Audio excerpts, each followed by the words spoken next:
Would you like to learn about the solar plexus, this personal sun of your very own, how to have a more magical relationship with your solar plexus, and how to more powerfully manifest by partnering magically with your solar plexus? Well, if you do, then stay tuned for this video.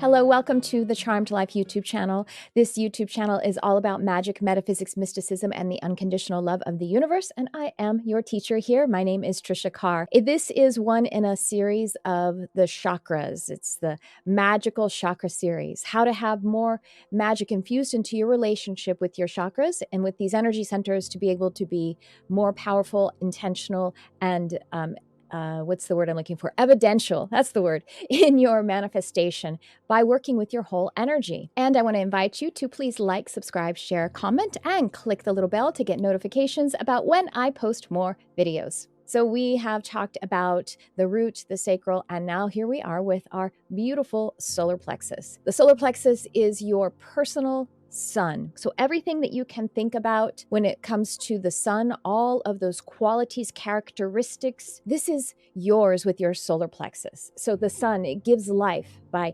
shining these neutrinos and radiation and all of the, wonderful nutrients that we receive from the sun. It gives us heat. It helps us with our metabolisms. Well, your personal sun does just the same. This solar plexus energy center, in addition to this metaphor, but the reality of being your personal sun, your solar resource, it is your emotional center. Now, we talked about the sacral being the seat of emotions. It's basically where emotions begin, but the solar plexus is the emotional movement. And what's so cool about it is that the element that is associated with the solar plexus is fire. So that kind of movement, very potent, incredibly potent, the most potent, if you will, of the physical elements. In human design, if you are interested in human design, I recommend that you go check out Jovian Archive. That's what I'm referring to here. So I'm not going to teach on human design, except to say that in human design, if you have an undefined solar plexus, then what happens is you amplify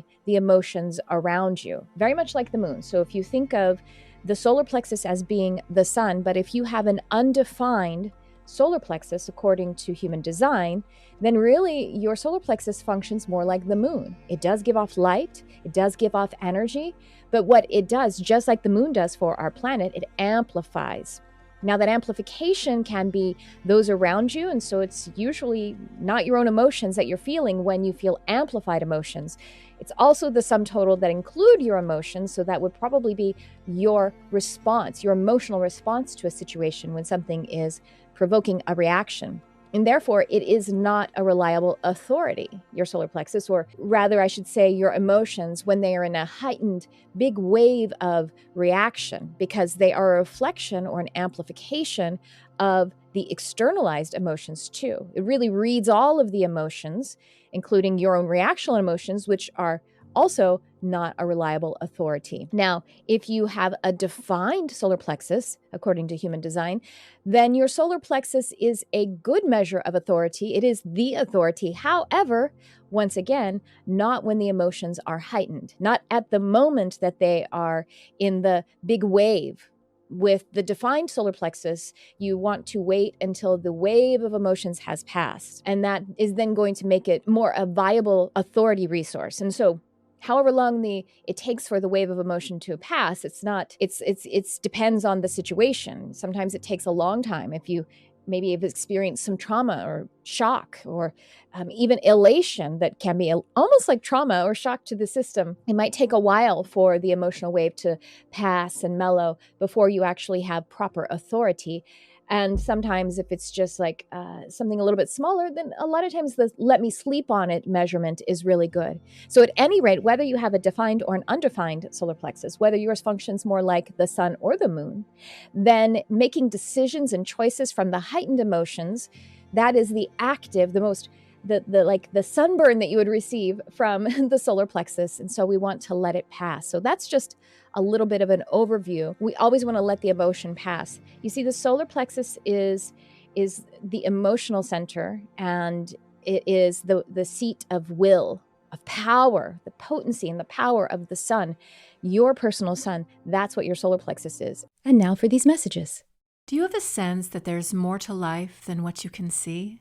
Lightshine Spiritual Academy presents the Intuitive Intensive, a groundbreaking 8-week program designed to blast open your intuitive abilities and catapult you into a dynamic, connected, and psychic life. Join spiritual teachers Crystal Ann Compton and Tricia Carr in this immersive program of education, high vibration, and group coaching. Class begins the week of January 23rd, 2022. You know, they're tending to call the gut the second brain now. And in fact, so this is where the solar plexus is located, by the way, right here in the gut, where the gut is. The second brain, in fact, the gut has neurites in it, just like what are in the brain or also in the heart. And so I think of it even as the first brain. That's why we say I'm going with my gut. It's a strong detection system. And if you have an undefined solar plexus, or it could happen with people who, even if your solar plexus in human design is defined, it could be through your gates or just by the influence of the moment, then you can be soaking up the other emotions. And therefore, we need to make sure that we are staying really centered as it concerns the solar plexus, because it is about will and it is about identity. It is the I am center, which is why I'm wearing this glorious, glittery I am. It is the element of fire, so those emotions, that power can burn. Now we allow it to simmer, we allow it to do what it needs to do, and we allow it to be the most brilliant that it can be, but we wait until we are feeling more relaxed, more calm and at ease. That is always the place that is most informative. You see, what's interesting is that the solar plexus being connected with the emotions actually produce stronger feeling in the body, stronger chemicals than it feels to be connected with intuition. Ooh, so there's the key. That's why we don't respond, react, or make choices when the emotions are heightened, because the chemicals they create a stronger feeling, and they can actually overwrite our sensation of our intuition. And the intuition is the higher will. And so we don't want the personal lower will to override the higher will.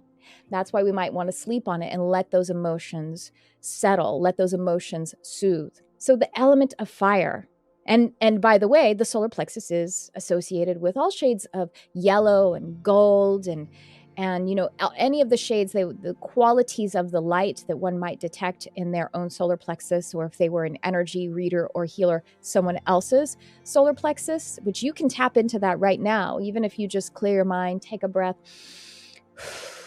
and allow a color to come forth for you, that as you're feeling into your solar plexus, then that will give you an idea of the quality of the light that is being emitted from the solar plexus center right now. And then what do you do with that? Well, you interpret it, not analyze it. Analysis is something that is done with the conscious mind, the logical mind. Interpretation is more of the contemplative, the holistic mind, where we're actually using subconscious information to give us to give us direction, I should say. So that's one thing that we can do to discern the health or vitality or the status quo of the solar plexus. That quick breath, allow a color to show up to you, and in a peaceful way, let that color of that ray inform you, give you the subliminal messages, just like you're interpreting a dream. Not analysis. Once again, I say interpretation. So the element of fire, all of the different colors and shades and warmths, and from the presence of warmth and fire to the absence of warmth and fire.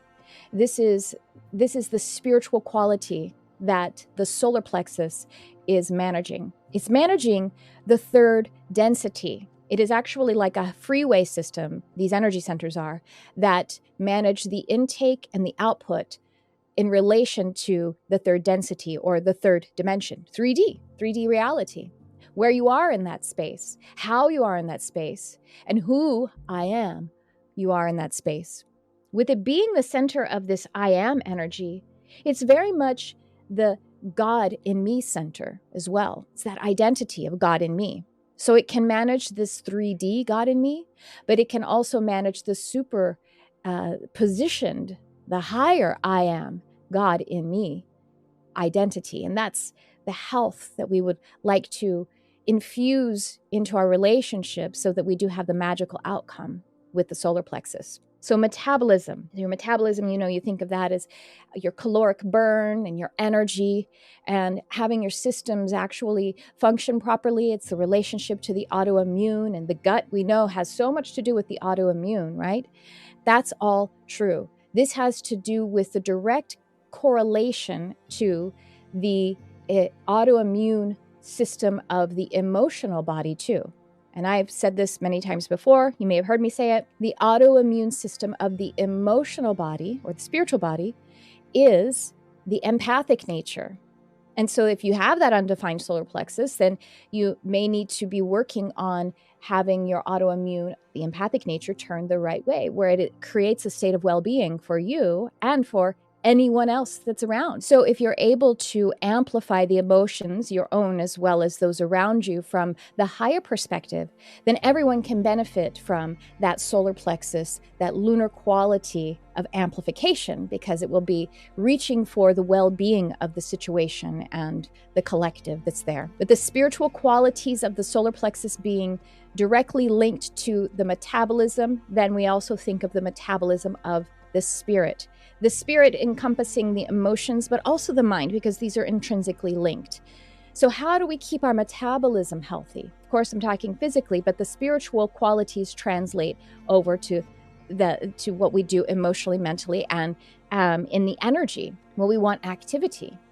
That's what keeps our metabolism healthy. So we definitely, if we're talking about the mind, we want to be doing new things that challenge the mind. If we're talking about the emotions, we want to open ourselves up and we want to express emotions. And then, of course, we want to have a good, healthy intake. That also supports metabolism. And in those same ways, we want to be able to allow people in. That's why I say open up, so that we can have a healthy intake. The metabolism, I think that really what boosts the metabolism sort of in the foreground, spiritually as well as physically, is action. And so if we were to hold a flame in, if we were to try and keep it from its expression, then it's going to dull. So what's important to keep it healthy and to be able to detox as well, to emit that which it doesn't need, to burn away what it doesn't need, it needs to be active. So some things that can help to boost the solar plexus into health is actually physical action. When we're walking, running, and doing crunches, because now we're focusing here, that can activate and balance the solar plexus.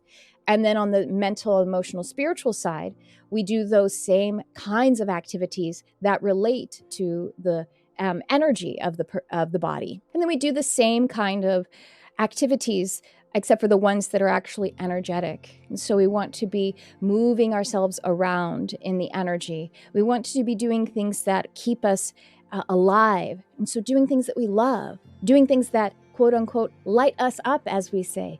Those words are not chosen just coincidentally. It's directly relating to the solar plexus. Solar plexus and throat chakra partner frequently.